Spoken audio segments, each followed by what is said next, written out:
you. Congressman Davis. Ladies and gentlemen, may I call the name of a politician whose name has not been mentioned, I think, on the stage until now. It's Bob Riley, the governor of this state.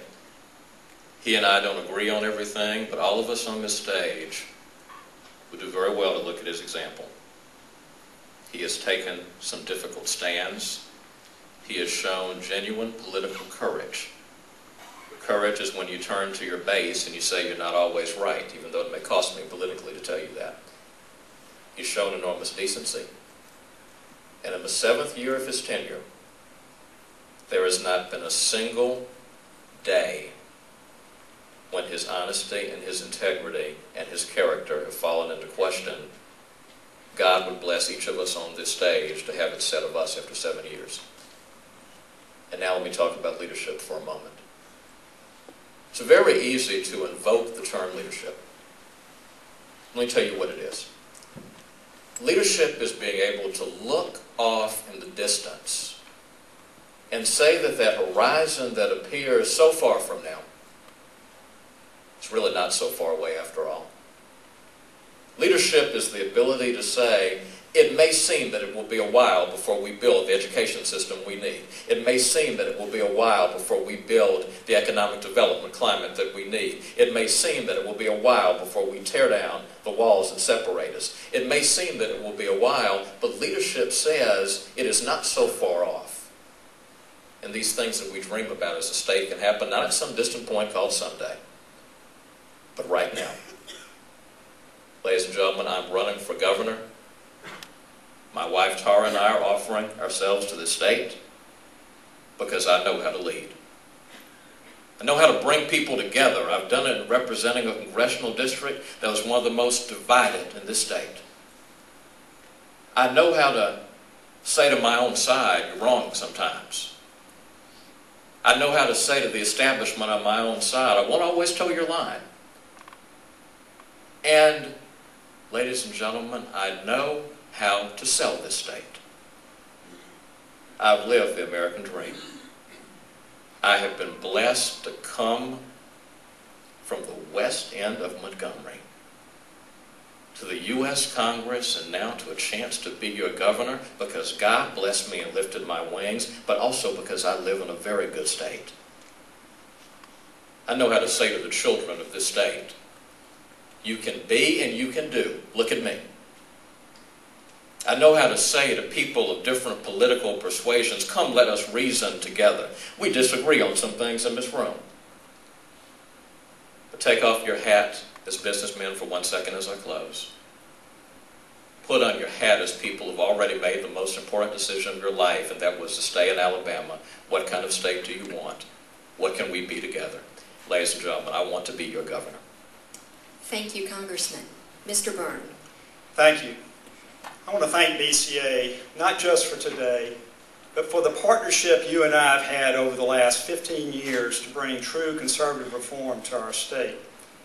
It was with you, and we partnered on when I was on the State Board of Education to raise education standards, make real teacher competency tests the reality in Alabama, require criminal background checks on our teachers, and make sure that we're doing the things to create the workforce for tomorrow.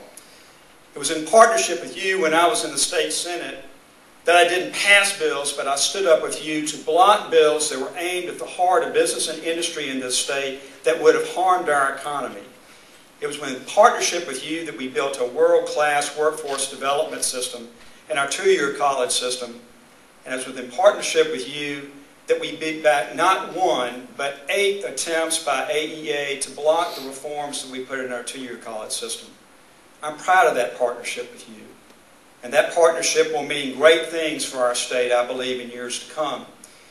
We're just 25 miles south of the place where my ancestor Gerald Byrne came in 1783 to hack a place out of the wilderness. It was his hard work and the hard work of my ancestors that enabled our family to have the quality of life that we have today. Hard work is a value that means a lot to me.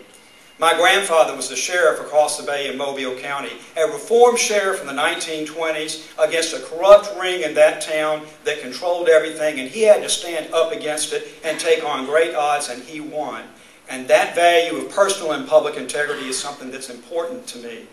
I grew up across the bay in Mobile with a dad that sold trucks for a living and a mom that was a bookkeeper. And they taught me that it was business and not the government that gave us jobs and wages and benefits and the quality of life that we all hold so dear. And that's an important value to me. Rebecca and I live just 5 miles north of here in Fairhope. We've been a great part of this community, and it's been great to us. And our children went to the public schools here. And we love public education, and we value public education. And we want a good education for our children and for every child in the state of Alabama. And that value of public education is not just important to our children and our people, it's invaluable to every business in this room. Over the course of the next several years, you and whoever is the next governor of the state of Alabama will have to make some hard decisions. And you will have to partner with that person to take on some powerful interests to do that.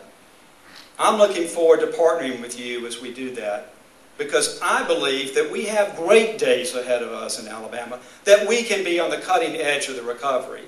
And if you will stand with me as we make the reforms we need to make, I promise you, I will not back down.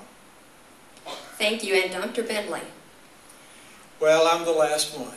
So thank you very much, and thank BCA for having this very professional forum that we've had today. But you know, Alabama has some real problems. We have some real problems in this state with 10.1% unemployment. Now, the federal government wants to spend money that we don't have, and who's going to pay for that money except us taxpayers? I think Alabama needs to go the other way. I think we need to incentivize businesses, let businesses create jobs, and let those people pay the taxes to fund our budgets. We need to resist card check in this state, and we need to keep Alabama a right-to-work state. We need to oppose this takeover of this health care system that the federal government is trying to do at the present time. We need to resist the punishment that the federal government is doing to the South by passing bills like the American Clean Energy and Security Act, part of which is called cap and trade. We need to resist this bribe that they're holding out in front of us of $100 million to try to get us to change our laws related to unemployment, because the businesses will absorb that when that 2 years is gone. And we cannot change that law. I will lead in those federal-like directions. But let me tell you, in the mundane part of taking care of this state, I also will lead. I understand how budgets work. I have written budgets for the last 7 years, and let me tell you, you ask any legislator in this session today, which person on this stage can work best with the legislature, and I can tell you who they will say. They will say that I can work best with other legislators, both Republican and Democrat. It must be bipartisan. That is the only way we're going to solve these difficult problems that face our state. We must have a strong, steady, calm hand at the helm of this old ship of state here at Alabama, because we're going to go into uncharted waters in the next few years, and we're going to go through some storms. I want that hand to be my hand, and I'm asking you to elect me as your governor. Thank you. And on behalf of the BCA, a sincere thank you to each of you for taking